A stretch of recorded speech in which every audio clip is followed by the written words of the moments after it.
Welcome to another episode of Audio Clock on Friday.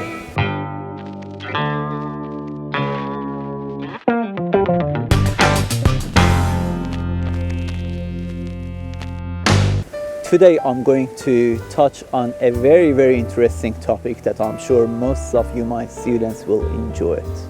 It's going to be a short video, but it's going to be fruitful and insightful. I do my best to the best of my ability. Today I'm going to talk about the Big Five model of personality, but I'm not covering all the traits in the Big Five model.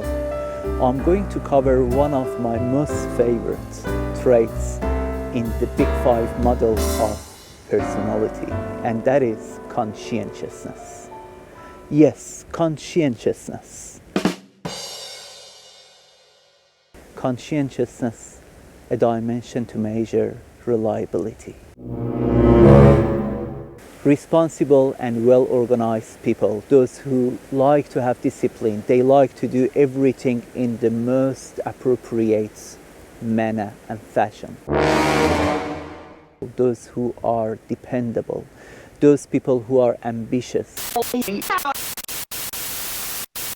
I'm not talking about perfectionist people, because once you talk about highly disciplined and organized people, it can overlap with another dimension of some people's personality, which is perfectionism. It can be destructive once it goes to a point that it turns into something similar to OCD, obsessive compulsive disorder. So perfectionist people can be also scoring high in conscientiousness, but there is a threshold, there is a cutoff when it comes to being perfectionist. Here we are talking about a sense of responsibility to those who are dependable, they are reliable. They are particularly very focused on achieving their goals. So conscientious people are the ones that are responsible, they are dependable, they are persistent, they're ambitious, and there is some research findings that suggest conscientiousness has positive correlation with life satisfaction, and people who score higher in conscientiousness, they are happier. I don't know, but I can understand that conscientiousness as a personality trait and those who score high in it, usually those people are really organized, and they do everything in the right time. They complete tasks successfully, so there is a success also component that comes with it. So it automatically reduces stress and anxiety in them, and I can see that that can correlate with having a more life satisfaction and also being happier. There is also some studies that suggest conscientiousness and those who score high in this personality trait are the ones that perform better in job and in their tasks in businesses and organizations. There is a controversy around it that some researchers and some studies suggest we need to look further into it.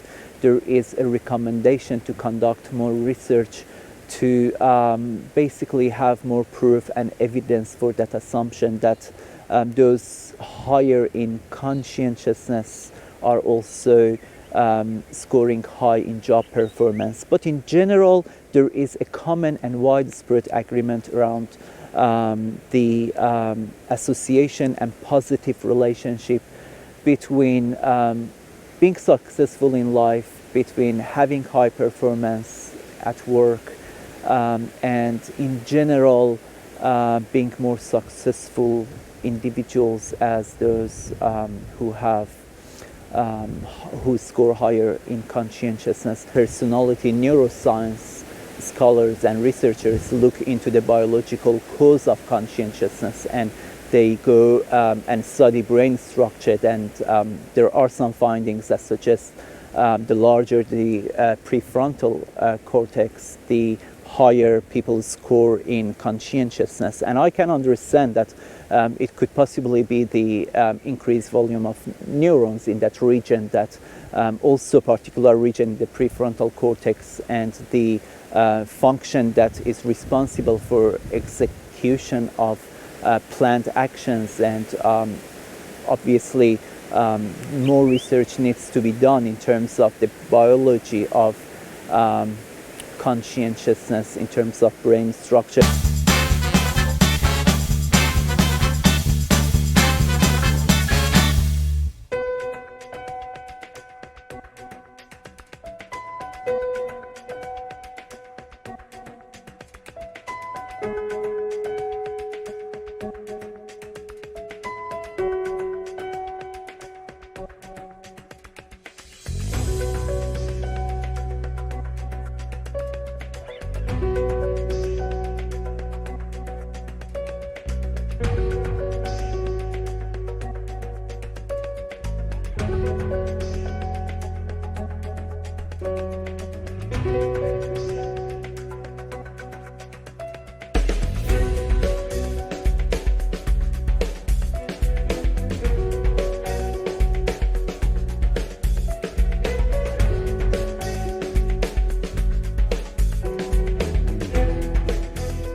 Academic performance and this particular personality trait, those who are more disciplined and well organized and pay attention to details, and they have higher concentration, they are those who perform better in academia. So that's also another area.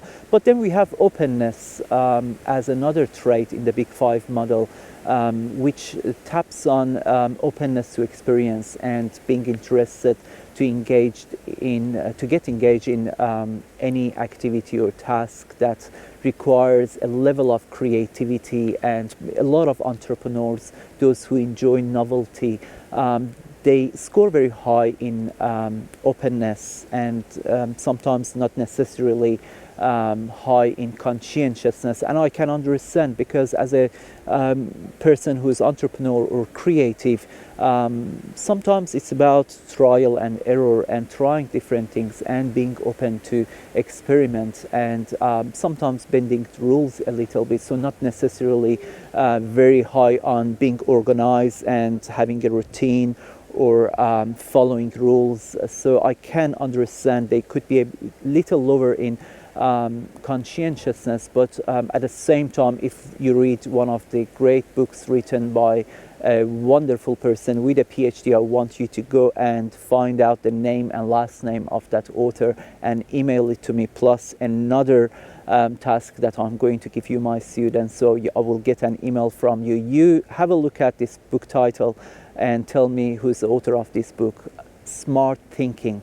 In that book, there is a lot of insights and discussions around entrepreneurs and creative people, especially we are talking about those who score high in openness, are absolutely successful in solving problems. So problem solving and having ability to solve complex problems, those who score high in openness and their creative entrepreneurial mindsets, they can fit in this personality trait. And don't forget to email me, please. Even though my inbox is full of emails these days, and the number of inquiries that I get my students, the traffic is really high in terms of inquiries, but I still like to hear from you. I'm very curious and very enthusiastic to know that you went and you did some research and you looked into the literature in terms of sending me the other 3 traits in the Big 5 model that I'm not going to mention it in this video, but I want you to go and explore it and tell me what are the other 3 traits in the Big 5 model other than conscientiousness and openness. And also I want you to send me the name of the author, and remember I gave you a hint, the author has a PhD, and it says on the book title also Smart Thinking. That's another great book that talks about creativity, entrepreneurial mindsets, and also taps on this openness aspect and dimension of personality, particularly around problem solving and being open to try new things.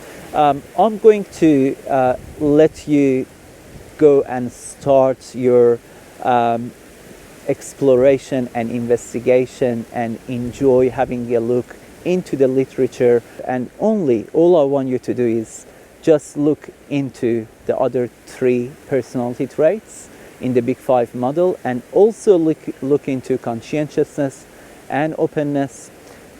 Until next lecture, I want you to stay in touch with me. Don't forget the email, and look after yourself, keep safe, keep well, and I'll see you in a few days' time.